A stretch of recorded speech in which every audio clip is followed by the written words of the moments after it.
గత ఏడాదిన్నరగా అంతర్గత అల్లర్లతో అట్టుడుకుతున్న బంగ్లాదేశ్లో మరో కీలక పరిణామం చోటు చేసుకుంది.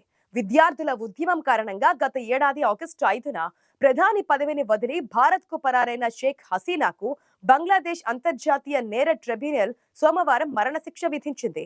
విద్యార్థుల తిరుగుబాటు సమయంలో మానవత్వానికి వ్యతిరేకంగా ఆమె నేరాలకు పాల్పడ్డారని, హింసను ప్రేరేపించారని, విద్యార్థులపై దాడులు చేయించారని, హత్యలకు ఆదేశాలిచ్చారని మహమ్మద్ యూనస్ నేతృత్వంలోని తాత్కాలిక ప్రభుత్వం మోపిన అభియోగాలను 453 పేజీల తీర్పులో ట్రిబ్యునల్ నిర్ధారించింది. హసీనాపై మోపిన 5 కేసులను విచారించిన 3 సభ్యుల ఐసీటీ రెండింటిలో ఆమెకు మరణశిక్ష ఖరారు చేసింది. హసీనాతో పాటు నాటి ప్రభుత్వంలో హోంమంత్రిగా పనిచేసిన అసదుజ్జమాన్ ఖాన్ కమాల్ కు కూడా మరణశిక్ష విధిస్తున్నట్లుగా ప్రకటించింది. వీరిద్దరి ఆస్తులను జప్తు చేయాలని కూడా ఆదేశించింది. విచారణలో ప్రభుత్వ సాక్షిగా మారిన అప్పటి inspector general of police Chowdhury Al Mamun కు మాత్రం 5 ఏళ్ల జైలు శిక్షతోనే సరిపెట్టింది. తనకు మరణశిక్ష విధించడంపై 78 ఏళ్ల హసీనా మండిపడ్డారు. ఇది రాజకీయ ప్రేరిత తీర్పు అని వ్యాఖ్యానించారు. ప్రజా మద్దతు లేని ప్రభుత్వం ఏర్పాటు చేసిన ట్రిబ్యునల్ విధించిన శిక్ష చెల్లదని ఆమె అన్నారు. తనపై తప్పుడు అభియోగాలు మోపారని ఆగ్రహం వ్యక్తం చేశారు. అయితే బంగ్లా తాత్కాలిక ప్రభుత్వాన్ని నడుపుతున్న యూనస్ తీర్పును స్వాగతించారు. తీర్పు వెలువడిన అనంతరం బంగ్లాదేశ్లోని కొన్ని ప్రాంతాల్లో హింసాత్మక ఘటనలు చోటు చేసుకున్నాయి. హసీనా తండ్రి, బంగ్లాదేశ్ జాతిపిత దివంగత షేక్ ముజిబుర్ రెహమాన్ కు సంబంధించిన ఢాకా నివాసాన్ని కూల్చడానికి యత్నించిన వారిపై పోలీసులు బాష్పవాయువు ప్రయోగించారు.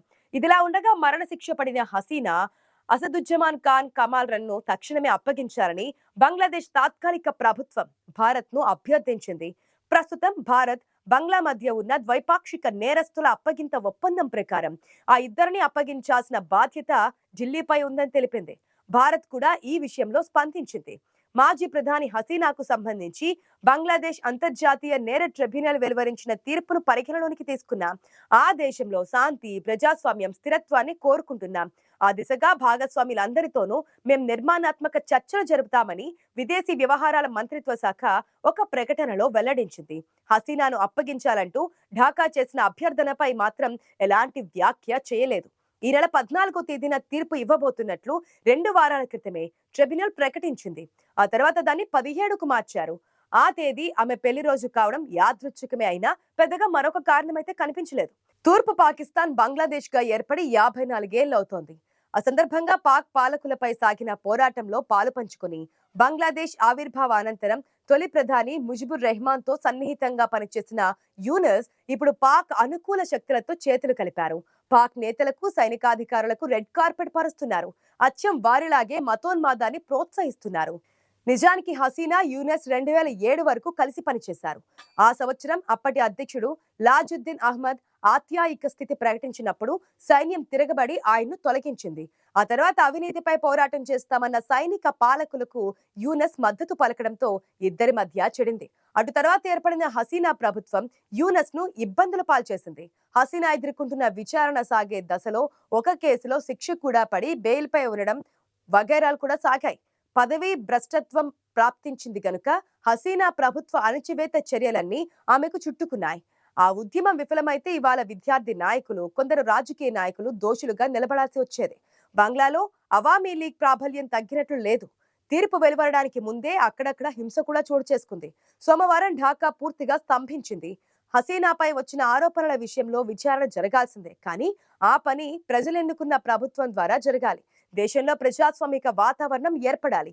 ఇవేవీ లేని విచారణలు, శిక్షలు ప్రజల్లో విశ్వసనీయత కలిగించలేవు.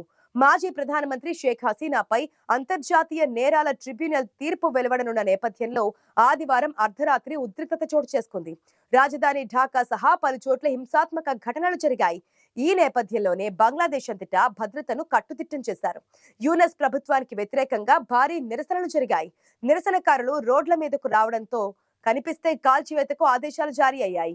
బంగ్లాదేశ్ మాజీ ప్రధాని షేక్ హసీనాపై కేసులో బంగ్లాదేశ్ ఇంటర్నేషనల్ క్రైమ్స్ ట్రిబ్యునల్ తుది తీర్పు వెలువరించింది. గత ఏడాది విద్యార్థుల నిరసనల అణచివేత కేసులో ఆమె అమానుష చర్యలకు పాల్పడినట్లు ఆరోపణలు కూడా ఉన్నాయి. హసీనా, ఆమె ప్రభుత్వంలో మాజీ హోంమంత్రి అసదుజ్జమాన్ ఖాన్ కమాల్ నేరాలకు పాల్పడి దేశం విడిచి పారిపోయిన వ్యక్తులుగా ప్రకటించి విచారణ జరిపారు. ఈ క్రమంలో భారత్లో ఉన్న హసీనాకు మరణశిక్ష విధించాలని ప్రాసిక్యూటర్లు కోరారు. మరోవైపు ఐసీటీ తీర్పు నేపథ్యంలో షేక్ హసీనా అవామీ లీగ్ ఫేస్బుక్ పేజీలో ఒక భావోద్వేగ వీడియోను షేర్ చేశారు.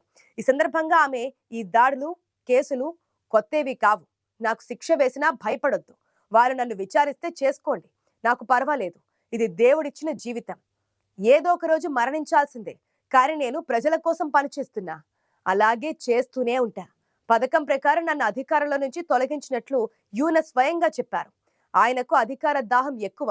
మన రాజ్యాంగంలోని ఆర్టికల్ 7B ప్రకారం ఎవరైనా బలవంతంగా ఎన్నికైన ప్రభుత్వాన్ని తొలగిస్తే శిక్షార్హులు. యూనస్ అదే చేశారు. నా మీద పెట్టిన కేసులు పూర్తిగా తప్పుడు కేసులే. కోర్టులో ఎవరైనా తప్పుడు ఫిర్యాదు చేస్తే వాళ్లపై కూడా శిక్ష ఉంటుంది. ఒక రోజు అది జరుగుతోంది. భయపడ్డానికి ఏమీ లేదు. నేను బతికే ఉన్నాను. నేను బతుకుతాను. దేశ ప్రజలకు నేను మద్దతు ఇస్తాను. యూనస్ ప్రభుత్వం బంగ్లాదేశ్ ను మిలిటెంట్ రాజ్యంగా మారుస్తోంది. బంగ్లాదేశ్ ప్రజలకు రక్షణ కరువైంది అని ఘాటు విమర్శలు చేశారు. ఇక తీర్పు వెలువడిన నేపథ్యంలో నిరసనగా అవామీ లీగ్ నవంబర్ 17వ తేదీన దేశవ్యాప్తంగా బంద్ కూడా ప్రకటించింది. తీర్పులోని కొన్ని అంశాలను ప్రభుత్వ యాజమాన్యంలోని బీటీవీలో ప్రత్యక్ష ప్రసారం చేస్తామని ప్రాసిక్యూటర్లు తెలిపారు. ఐసీటీ బీడీ అధికారిక ఫేస్బుక్ పేజీలో ప్రచారం చేస్తామని పేర్కొన్నారు. హసీనాను అరెస్ట్ చేయకపోతే లేదా 30 రోజుల్లోపు లొంగిపోకపోతే ఆమె అప్పీల్ చేయడాన్ని చట్టం నిషేధిస్తుందని చెప్పారు. తీర్పు ఎలా ఉన్నా అమలు చేస్తామని ప్రభుత్వ తాత్కాలిక సలహాదారు జహాంగీర్ అలం చౌదరి అన్నారు. దేశవ్యాప్తంగా భద్రతా దళాలు హై అలర్ట్ లో ఉన్నాయి.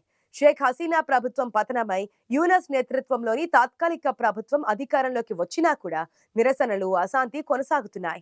హసీనా కూడా తాను బంగ్లాదేశ్ కు తిరిగి రావాలంటే ముందుగా భాగస్వామ్య ప్రజాస్వామ్యం పునరుద్ధరించాలని, అవామీ లీగ్ పార్టీపై నిషేధం ఎత్తివేయాలని కోరుతున్నారు. అంతేకాదు స్వేచ్ఛాయుతమైన, పారదర్శకమైన ఎన్నికలు నిర్వహించాలని కోరారు.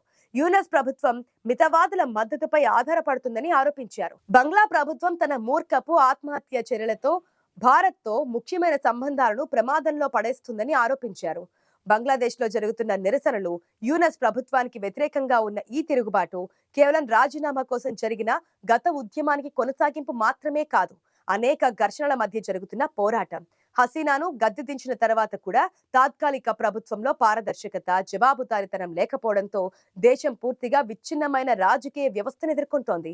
ఈ నిరసనలు బంగ్లాదేశ్ నిజమైన సమ్మలిత ప్రజాస్వామ్య వ్యవస్థ వైపు పయనించాలనే ప్రజల ఆకాంక్షను ప్రతిబింబిస్తున్నాయి. ఇదిలా ఉంచితే నోబెల్ శాంతి బహుమతి గ్రహీత మహమ్మద్ యూనస్ నాయకత్వంలో తాత్కాలిక ప్రభుత్వం వచ్చినప్పటి నుంచి మైనార్టీలకు, హసీనా హయాంలో బాధ్యతలు నిర్వర్తించిన నేతలకు, ఉన్నతాధికారులకు గడ్డు పరిస్థితులు ఏర్పడ్డాయి. దాడులు, దౌర్జన్యాలు, నిర్బంధాలు తప్పడం లేదు. ఈ క్రమంలోనే మన దేశానికి దౌత్య సమస్య మరొకటి చేరింది. ఇందులో హసీనా అప్పగింత వ్యవహారం. గత ఏడాది ఆగస్టు నుంచి భారత్ లో ఆశ్రయం పొందుతున్న తమ మాజీ ప్రధాని షేక్ హసీనాను అప్పగించాలని బంగ్లాదేశ్ ఇప్పటికే పలుమార్లు విజ్ఞప్తి చేయగా ఆమె మరణశిక్ష పడిన నేపథ్యంలో మరోసారి అప్పగింత వ్యవహారంపై బంగ్లాదేశ్ చకచకా పావులు కదుపుతోంది.